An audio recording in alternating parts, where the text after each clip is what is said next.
เหวันวันร้อนกับหน้าปอกเขานั้นเงินไกวนำเจมันคำเจจุ่มทุกคนหนุ่มคนกำเงินไกวนำเขียนจ้าตาหน้าปอกมีเจใครยาเลี้ยงเชเอานั่นชื่อก่อไรใครไรมากขวัญลายก็นั่นชื่อก่อไรมาตะกะปอกสัตว์เท้าในดูไรตาเนี้ยจุ่มจะมีเตียงเจดีอันไหนก็ยังเมาหยับขึ้นขั้นเลยเป็นหักคำตอนมาตันเขาอยู่จำหึงนั้นกินตันได้กับเขาให้เดี๋ยวอันตาเมามีชังจำเลยหมูยืนกังชักเผาเจ้าเขาก่อนเชียงเลยหมูมีเผยมาตันขึ้นขั้นขันตัวกินกุยกินกันว่ามีชีมือก็เปิดมือในเขาก็มีจุกมีลาบตะกาบอกมาปันเขาเลยกินใครกินช้างก็เอานั่นชื่อเลยกินกะเลยช้างชาปานเดินก็ไม่มีเงินเต็มถุงนะกล้วยดิบอีวันไว้ดูก็มันปืนตีนก็มันปืนจ่ายย้อนก็มันปืนตีนก็บูก็แล้วกับป้าป้อมปุ๋ยหน้าตายชัวเจ้าคนอื่นเขาเหี้ยก็ไม่ว่าถูกต้องมาเชื่อกับอิสระน้ำมือเขาเลยสามันบะสาเชียมบะสาเต้สาโยนสาเล่าสาเลี้ยมสาแซมสาขืนสาปลองสาโตสูสามูชื่อสากลาป้ามาชื่อเย่ไม่เขาอยู่กว้างผู้กว้างหมอเมื่อที่พูดละมูลายตายผู้โมเดียวจะคือมาของป้ามาปีเจอปีโคอารูสาตั้งของสาธุสามูสาเนี้ยสาเนี้ยสาเจ้าหลายก็ไม่อารูได้ขึ้นมาก็ไม่สาตั้งตัวก็ขึ้นมาสาตั้งออกสาบอกช่างสาบอกหึ่งสาบอกเงินสาบอกจืนสาคำยังสาคำจ้าสาคำทูขึ้นมาออกสาตั้งจานสาต้านสาป้าต้านสาป้าสิงสาป้าออกงงได้ขึ้นสาป้าใส่เขียดนิดก็ไม่อูเมียเขาได้นำตัวดิสูงก็คำตั้งมือดึงถึงเอาไว้สาวน้ำหนานำตัวดิดึงถึงเลยหนอสูงก็คำมองมันเห็นโยกายฮะลูกเบี้ยยังเที่ยวกันนะปอกปืนปอกกี้ว่าเขาฆ่าลูกเขาฆ่านี่มันเปลี่ยนโยกางค่ะมันเปลี่ยนโยมาค่ะว่าเห็นหรอเห็นโยมาค่ะว่าโยมาเนี่ยสังยาเพื่อนโยกาที่เขาฆ่าหูค่ะโยกาเนี่ยน้ำก็มันเหลือเกาชีพวกเลยค่ะเกาชีพวกในยาในช่องผูกว่าเปี้ยค่ะน้ำเกี้ยวเอาน้ำในเขาฆ่าหูค่ะโยกาไปเยอะให้นั่นฮะเนาะให้นั่นฮะโยกาได้มันมีเกาชีพวกไว้ขนาดนี้ใช่ไหมอย่างเขาฆ่าโผล่ชนะยาโดน8ชีวิตผูกหนึ่งอย่างงาน3ชีวิตนี่หนึ่งเปี้ยวค่ะนะน้ำเกี้ยวไม่สีแฉนมาเลยเนี่ยอันหนักก็ชีบวยขาหลงยาสองนี้ก็มีปากปลายอันหนักเปลี่ยนหมดเถอะโยมาในเดียวสังเกตค่ะเนี่ยก็ขยันด้วยนาเขาหรอกก็บอกมาด้วยเขาหรอกนาคนเป็นโยมาเขาใครหันค่ะว่าโยกัดเขาลูกก็เดียวนี่เขาสั่นเขาลูกมือไหมดูเหรอลูกสาก็มาเสียงเอาเมียใช่ลูกกับพี่นาว่าแขนโยกาในเดียเขาหันเอาว่าแกก็โยมาว่าเขาใครตัวนาลูกยิงเขาว่าก็จะก็อยู่พักตัวเดียวใครนั่งก็ปักกันให้งอกด้วยเขาก้าวมาขึ้นเขาไม่เนาะก็ได้เขาไม่ได้นี่เขาการสร้างนี่เขามาก้าวเดี๋ยวปั๊บตัวสุดเจ้าค่ะมันตัวไว้สุดเจ้าตัวไว้ค่ะพอสุดเจ้าตัวเรียบทหารค่ะมาตาฉลาดเอาลงก็ได้เขาไปพักตูงเจ็ดแก่เขาได้ทำตัวกันแล้วลูกก็ช่วยแบบพักตูงตาฉลาดตะการฉลาดโอ้สองขวัญไอ้กับเขาปะพักตูงเจ็ดเกี้ยวเนาะมันน่าโกงมากเขาแค่กับลงกูมาว่าปากกำนับงอกด้วยเขาเองไงแดะขึ้นบนน้ำขึ้นเข้ากว่ากับเนี่ยฉลาดลงมาก็เลยพูดเตี้ยยอมมาตอนไหนเนี่ยใครขู่วะทางเขาได้ผูได้เปลี่ยนเยอะเนี่ยสาเขาอุศเซตอุกันเมียเขาเต็มเปลี่ยนยิงกันเขาได้ผูได้เปลี่ยนกันหน้าสาตาเสือรู้ยักษ์เลยแล้วมียุ่งรู้นั่นงอกก็เท่ากับยุ่งกันเดียวพี่ก็ยุ่งเพื่อก็ยุ่งนะมันจะเช่นนั้นน่ะเป็นยุ่งน้ำสาตามเสือลงขอบตาเลี้ยงลงในขอบตาใส่เชือกในไม่ยอมเจอน่ะชุบแบบจ้องน่ะมีแกอย่าโยมมาเขาเนี่ยก็ได้เด้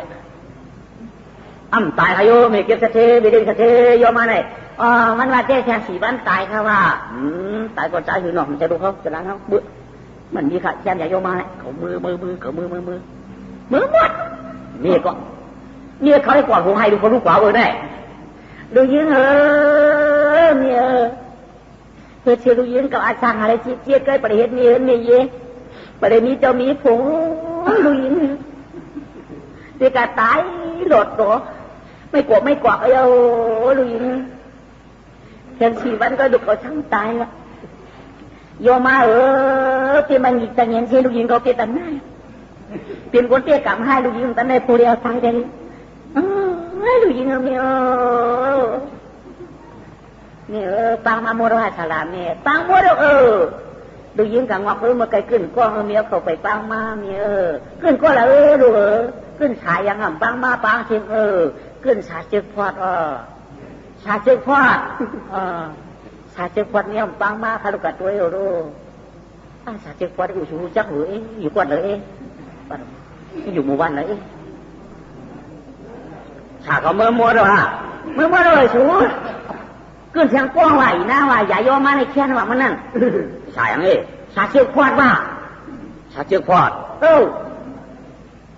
ฉาจึกพอดได้อยู่ขึ้นเหรอชูกายาก็มีกันดีกว่าค่ะ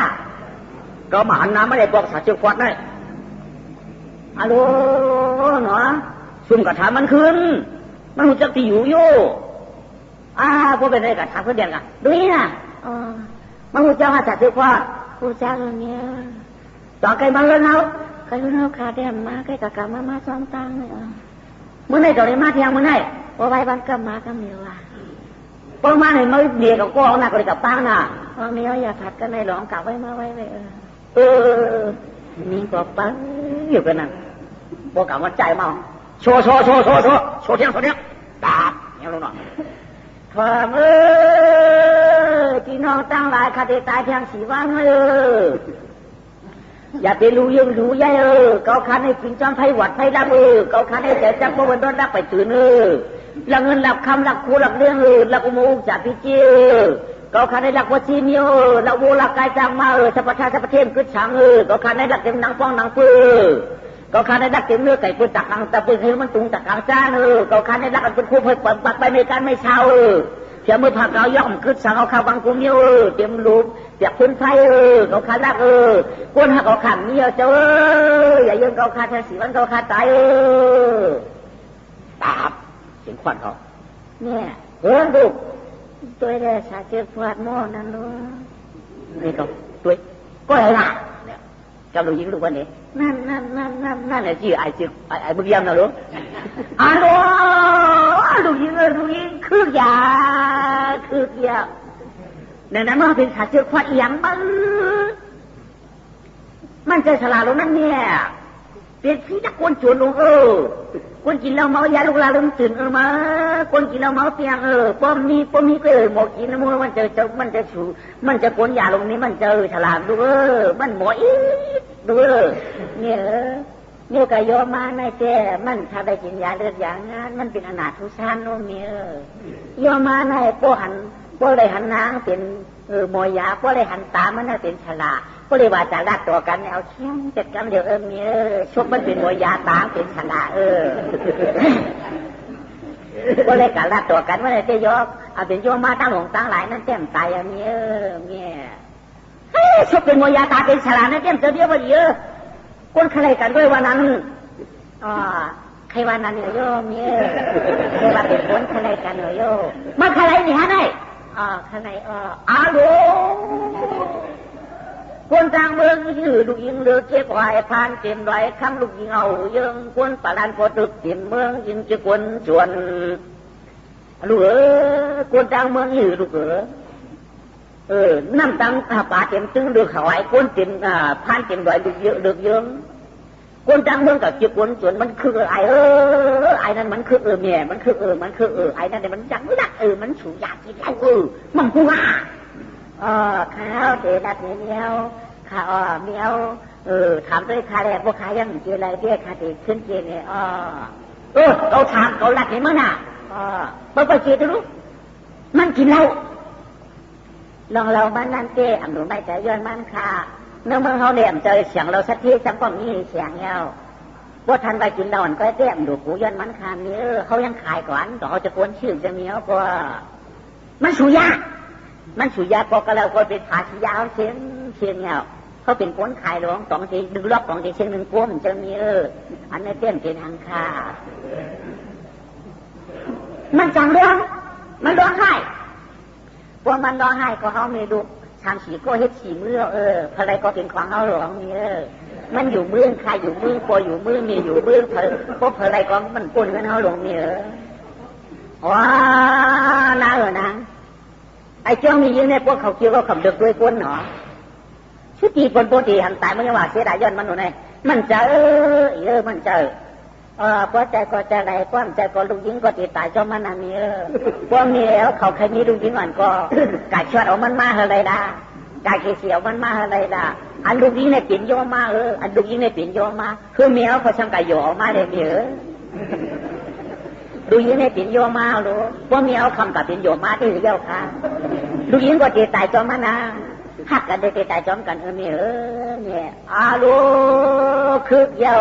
าวน้ำอ่ำลึกจึงสามีเงือกเนาะลูกยิงพ้นมือช่างขาดเชือกลายขาดอะไรก็เงี้ยละดังเงี้ยมาก็ป่าจะกล้าถึงแต่ก็ผมเจ้าวางมือก็เมื่อไรถึงปวดชวนป่ะปวดชวนที่เมื่อวานถึงเมื่อวันนี้รู้ป่ะสาเชือกพอได้กับปางไม้เหรอฮะใครล้างชูใครอ้วนสาเชือกพอดหัวเป็นหลุงหลังนะอย่างอ่ะจะไอ้มึกยังบ้าไอ้มึกยังถ้าจ้องมันใครผัวชัวโยมาอยู่สังนาดินใครผัวเป็นโยกาที่มันตายเป็นว่าเลยโยมาไอ้จ้องว่าเป็นเงินมาชูใครวูโยมาไอ้จ้องว่าคะแนนควบมันกูเป็นอะไรชัวมันคะแนนนั่นเนี่ยใช่เขาเก่ามาวันไหนมันเป็นโยมาว่าเจ้าเป็นโปรเป็นแต่โยมาว่าชู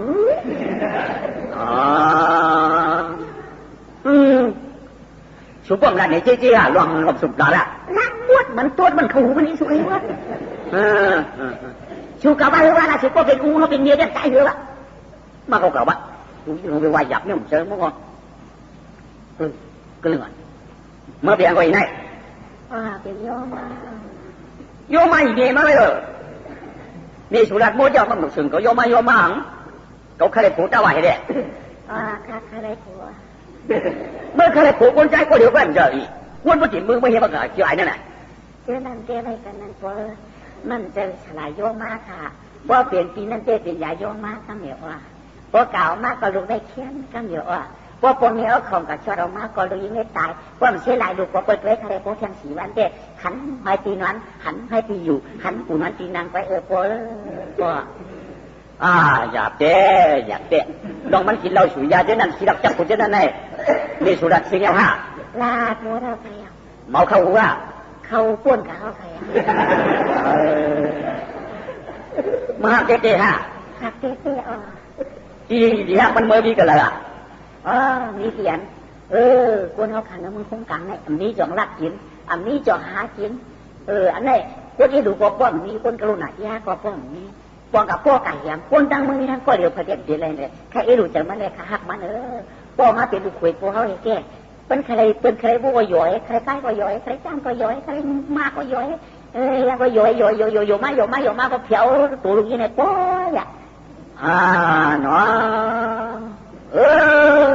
จังมาลูกยี่ใครก็เอาเขาก็เมื่อใครมีชูก็เป็นที่ไหนก็เองเขาก็หนุ่มในจังไปเท่าเนาะก็เลยจำใจสูงมั้ยลูกยี่ก็เดียวมั้ยเด็กเก่ามาฮะก็เอามาเลยมาปั่นลูกอะไรฮัลโหลไอ้ตัวใหม่เขาเองน้ำพูดเปรี้ยวลูกตายก็ไม่ได้เด็กเก่ามาแล้วเนาะต้องไม่เข้ามาแล้วเดี๋ยวเนี่ยไม่ได้ยินนี่เนี่ยไงนะแย่หนาลูกทีนี้ล่ะชูตอนสอบกลางชูพอเด็กเก่ามาปั่นนั่งยิงเนาะเดี๋ยวมาเอามาใจเวลาชูปอเขาเป็นสถิตหลวงมันนี่เลยมันหนักเลยว่าลูกนี่ถ้าพามเจ้าหลวงอันเป็นลักวัวก็ย่อยวะลักไปก็ย่อยวะลักมาลักจ้างก็ย่อยวะย่อมาแถวที่บ้านนี่ก็ย่อยวะ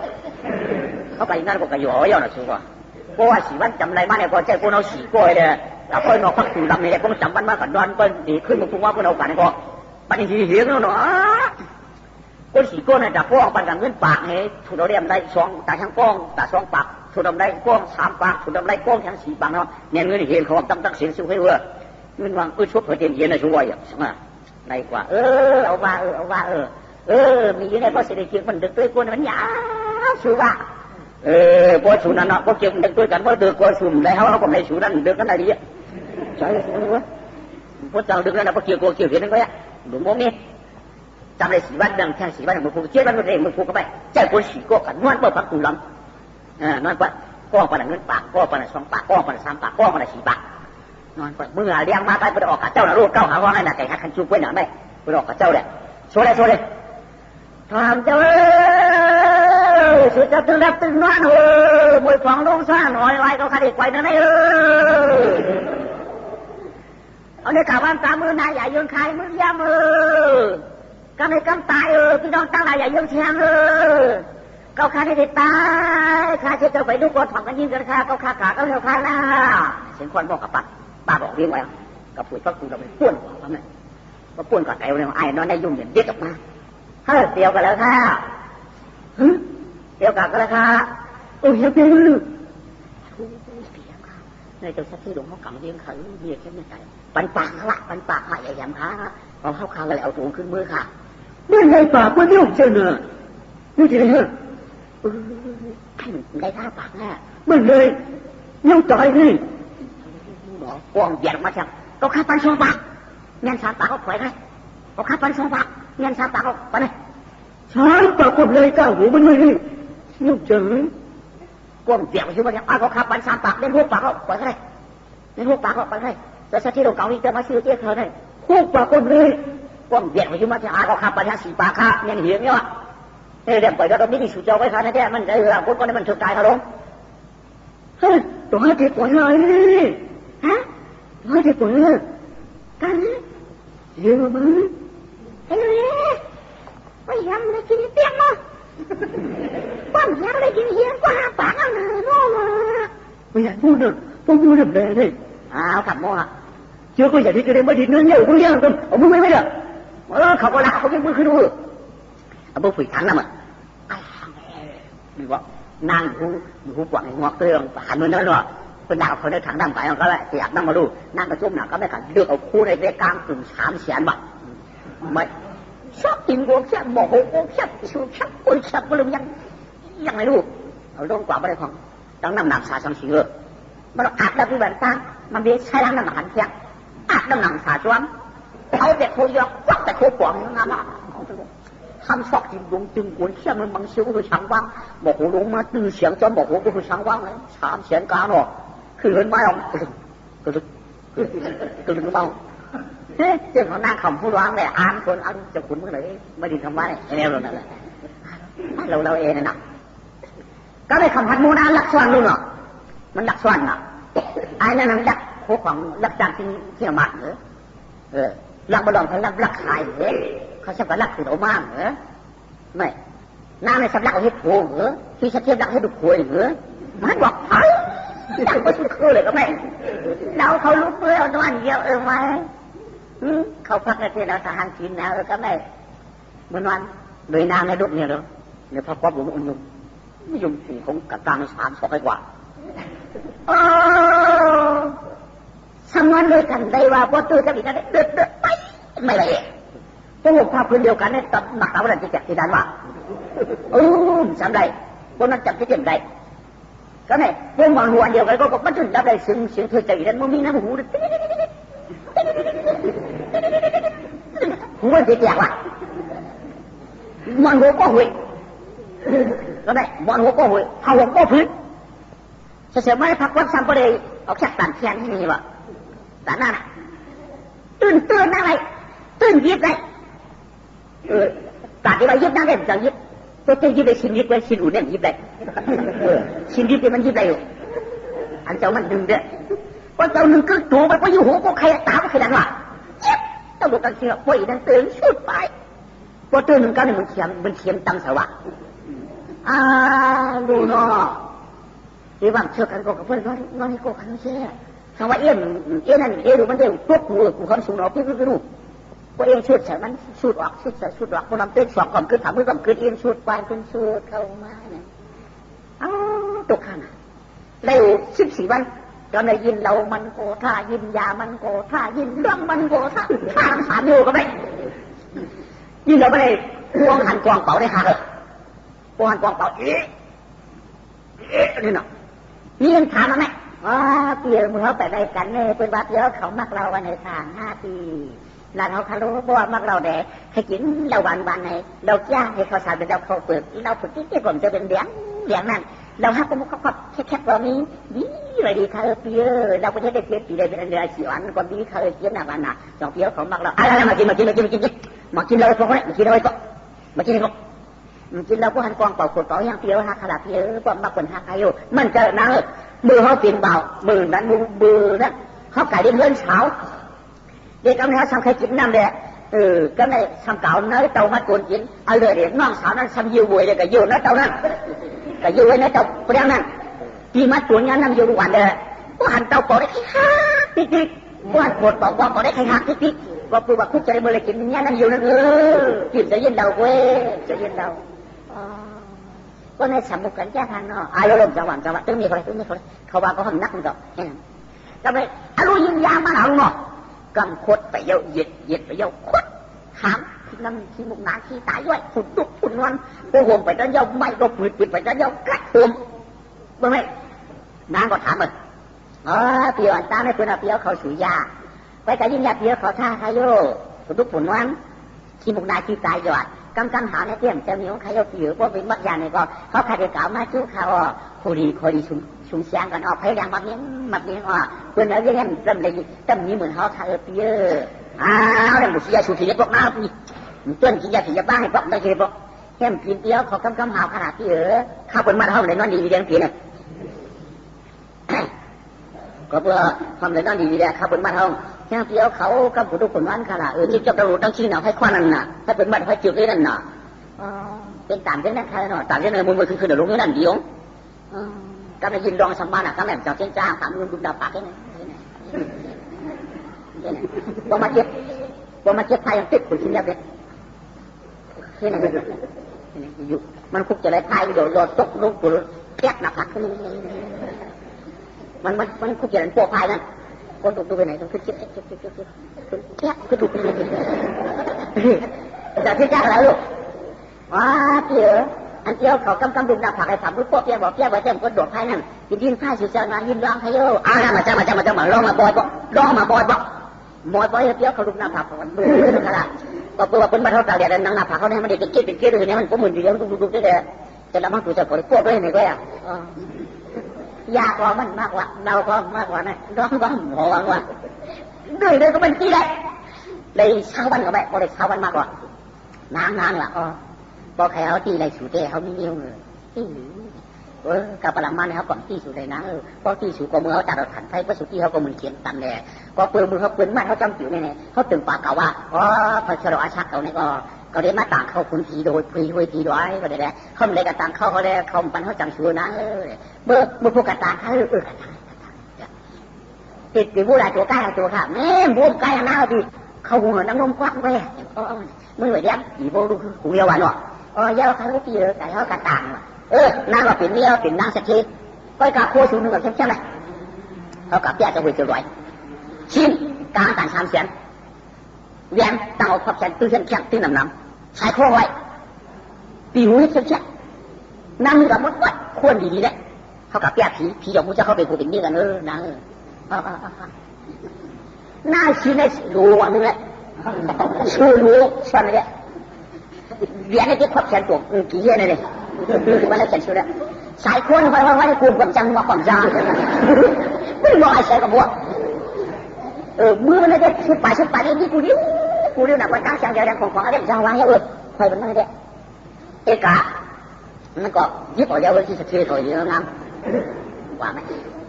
ก็ไม่เจ้าหน้าเขาทำไรว่าจ้องก้นปากวะบอกเรียกว่าไหมมันว่าสุดเป็นจ้องเป็นหน้าสุดมาจ้องเป็นปากก็ดีอะพวกขี้กินพวกเวลาได้ขี้กินโคตรสุดได้ก็เหมือนเทียสุด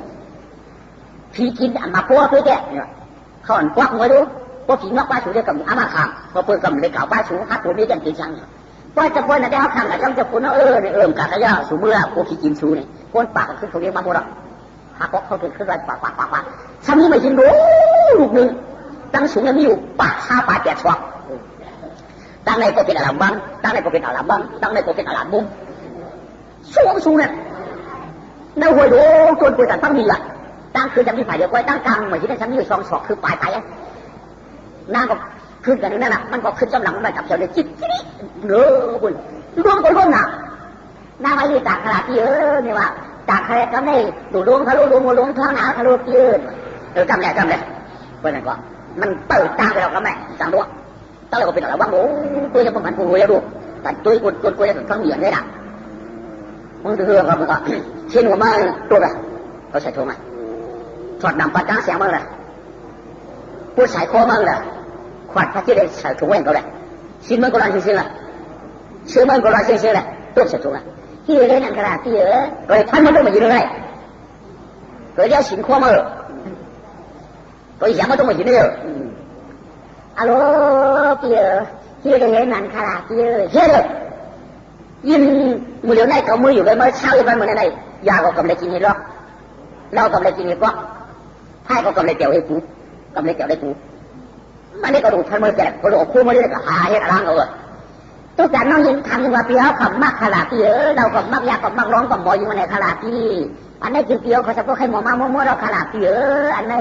เมื่อทำสัมปันธ์น่ะก็จะได้เจอเดี๋ยวให้ดูคุยคนได้เจอไหมพวกกินเราสูญยาแก่เมื่อเป็นหาเขาได้เป็นเสียงเพราะว่าปืนหากระเป๋าเขาได้เป็นคำอย่างนั้นเราเห็นพวกปืนจังเขามามันใจกันเสียทีมาเหมือนกองขี่ไว้มัวปืนขี่กันเท่าไหร่กำเรามากำเมายามากำมาย้อนไฟมากำเป็นนั่นเดียวให้ทุกคนเป็นเมื่อบ่ายก็ไปก็ไม่รู้ว่าจะเที่ยวกูสูนี่กูสูบ้าก็กันรู้ก็กันยืนก็ไม่ทำหัวเนาะก็ไม่ได้กำหนดให้ทุกคนจะเที่ยวกูรู้จักเมื่อเป็นกูเรียกคู่ร้อนแน่ฮัลโหลที่ไม่คิดจู่ต่างในคาที่บริษัทดีๆบางทีก็ขอกัดเชลมาได้แค่เยี่ยมบันดาโจบันคิดจู่หนึ่งนอนคาที่ก็ว่างสนเรื่องกับเชลก็เลยบอกว่าก็ตายหนักกับเชลก็เลยก็ว่าเมื่อบางคนนี่มาเที่ยวกับเชลก็ใครนึงก็ใครไม่รู้คุยผู้สูงก็วายกันอย่าไปยุ่งก็อย่าไปยักเอาไว้ไปหลวงเมาก็มาในดอกเชื่อเขาเกี่ยวในกระบะเกี่ยวยิ่งเราก็กลมจังซื้อดียิ่งเราก็กลมจังซื้อดียิ่งเราก็กลมจังหายนี่ก็ตายกับพูดหมดเลยมั้งก็ดูพันความอะไรก็เอาแค่ล้างคือเลยร้อนร้อนได้ก็พันกลมนั่นได้ชื่ออะไรพวกนั้นก็พอสุดท้ายยันเดียวกว่าช่วงนี้ใช่เลยคิดจู่วันเดียวจะเป็นคิดจอบในก่อนเตียงค่ะก็การ